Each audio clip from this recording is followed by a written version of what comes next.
Hi guys, எல்லாருக்கும் வணக்கம். இன்றைக்கி சிம்பிளாக ஒரு லன்ச் ரெசிபி எப்படி செய்யலான்னு தான் பார்க்க போகிறோம். வீடியோ ஃபுல்லாக பாருங்கள். பிடிச்சிருந்தா லைக் பண்ணுங்கள், சேனலை சப்ஸ்கிரைப் பண்ணுங்கள். ஃபஸ்ட்டு பொடலங்காய் கூட்டு எப்படி செய்யலான்னு பார்க்கலாம். ஒரே ஒரு பொடலங்காய் நீட் சைஸ் எடுத்துக்கலாம். அதை எப்படி சின்னதாக சாப் பண்ணி எடுத்துக்கலாம். இந்த சின்ன சைஸ் படி ஒரு 100 கிராம் பிடிக்கும், அதாவது 125 கிராம் கரெக்டாக சொல்லணும்னா. இதில் ஒரு 1/4 கப்லேருந்து அரை கப் அளவுக்கு நான் அதுக்குள்ளே பாசிப்பருப்பு எடுத்துக்கிறேன். எடுத்து பாசிப்பருப்பை நல்லா 3 தடவை கழுவி எடுத்துக்கோங்க.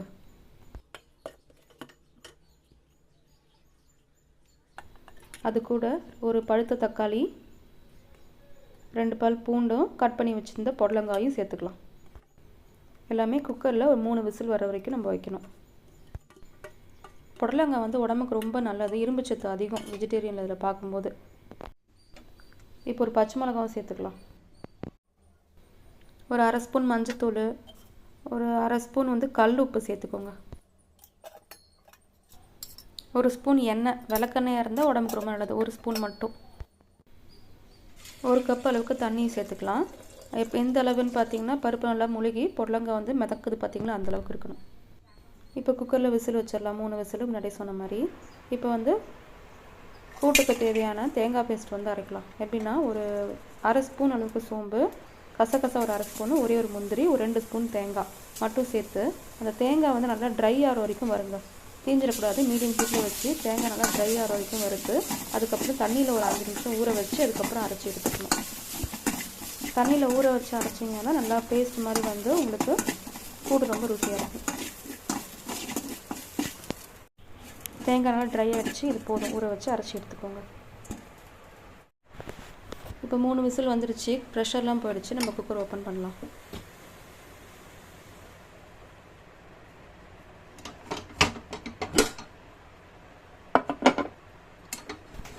உங்களுக்கு பருப்பு ரொம்ப குழையாமல் இந்த மாதிரி ஒன்று குத்தலாக வெந்திருக்கணும். பருப்பு ரொம்ப குழஞ்சிடக்கூடாது, அப்போ தான் உங்களுக்கு கூட்டுக்கு நல்லாயிருக்கும்.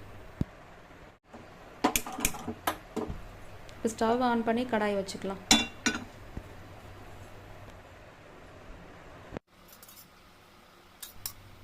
ஒரு 2 ஸ்பூன் தேங்காய் எண்ணெயும் 1 ஸ்பூன் ரீஃபைண்ட் ஆயிலும் சேர்த்துக்கிறேன். இந்த தேங்காய் எண்ணெய் தான் சேர்க்கணும்லாம் இல்லை, நீங்கள் வீட்டில் எந்த நீங்கள் யூஸ் பண்ணுவீங்களோ அதை சேர்த்துக்கலாம். ஒரு 3 ஸ்பூன் சேர்த்துக்கலாம். ஆல்ரெடி நம்ம 1 ஸ்பூன் வேக வைக்கிறதுக்கு சேர்த்துருக்கோம், மொத்தமாக 4 ஸ்பூன் கணக்கு வரும்.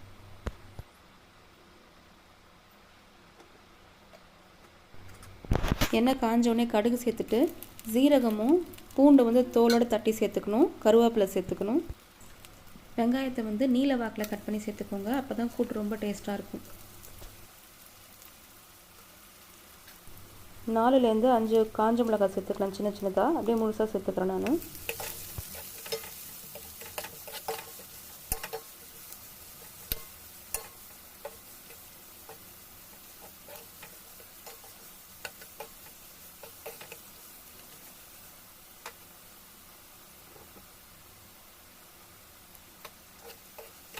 வெங்காயம் நல்லா வதங்கணும், எண்ணெயிலே கொஞ்ச நேரம் நல்லா வதக்குங்க.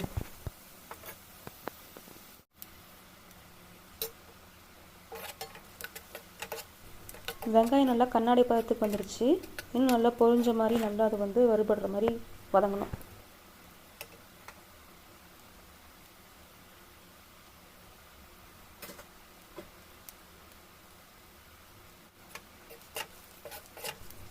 வெங்காயம் நல்லா பொரிஞ்ச மாதிரி ஆயிடுச்சு பார்த்தீங்களா, இந்த டைம் போதும். இப்போ நம்ம குக்கரில் வேக வச்சுருக்க கூட்டை சேர்த்துடலாம்.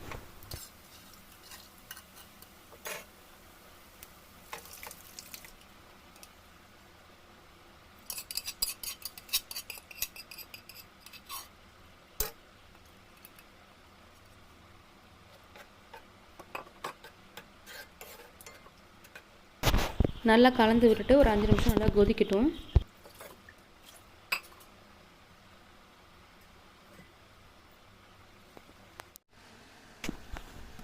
இப்போ கூட்டு நல்லா கொதிச்சிருச்சு. நம்ம அரைச்சி வச்சுருக்க தேங்காய் பேஸ்ட்டை சேர்த்துக்கலாம்.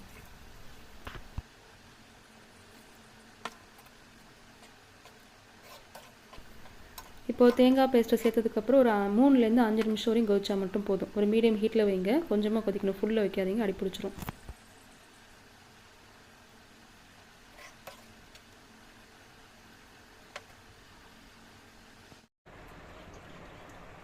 இப்போ நமக்கு கூட்டு ரெடி ஆகிடுச்சு. மல்லி தூவி இறக்கிக்கலாம்.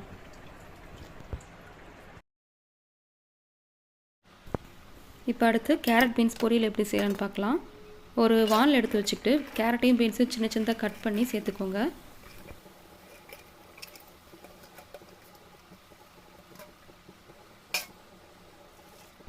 அதில் 1 டம்ளர் அளவுக்கு தண்ணி சேர்த்துக்கோங்க.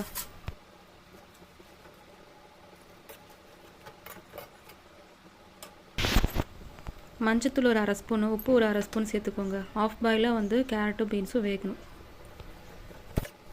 அதுக்கப்புறம் அது எண்ணெயில் வதக்குனிங்கன்னா ரொம்ப டேஸ்ட்டாக இருக்கும்.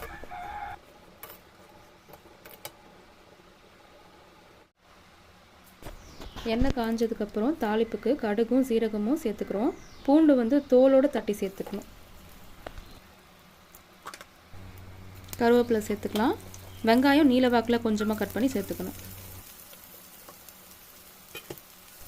வெங்காயம் ஒரு கண்ணாடி பதம் வர வரைக்கும் நீங்கள் வந்து கொஞ்சம் அப்படியே எண்ணெயிலே வந்து வதங்கட்டும்.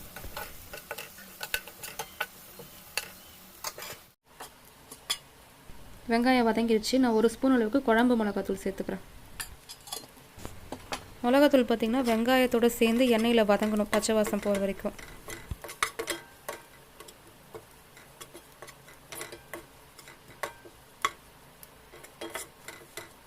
பச்சை மிளகாவும் சேர்த்துக்கலாம் காரத்துக்கு ஏற்ற மாதிரி. இது ஆப்ஷனல் தான்.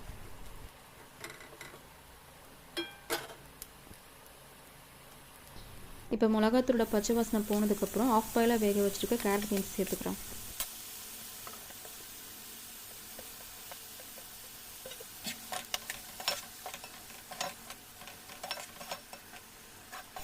ஒரு 5லேருந்து 8 நிமிஷம் வரைக்கும். ஏற்கனவே ஆஃப் பாயிலாக வந்திருக்கு. இன்னும் நல்லா வேகிறதுக்கு எண்ணெயில் வதங்கணும். உப்பு சேர்த்துக்கிறோம் தேவையான அளவுக்கு. டேஸ்ட் பார்த்து சேர்த்துக்கோங்க.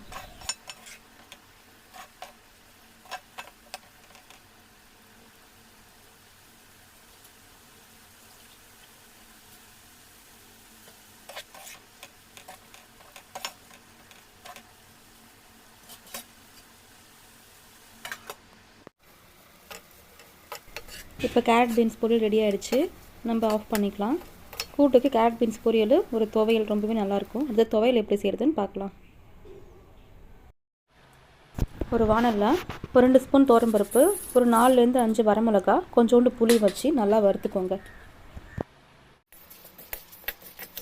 அடுப்பு வந்து பார்த்திங்கன்னா மீடியம் ஹீட்டில் தான் இருக்கணும், இல்லை டக்குன்னு பருப்பு தீஞ்சிரும். நல்லா கொஞ்சம் கிண்டி விட்டுட்டே இருங்க. ஏன்னா அடியில் இருக்க பருப்பு மட்டும் கலர் மாறிடும். அதனால ஃபுல்லாக எல்லா பருப்பும் வறுபடுற மாதிரி கிண்டிகிட்டே இருங்க.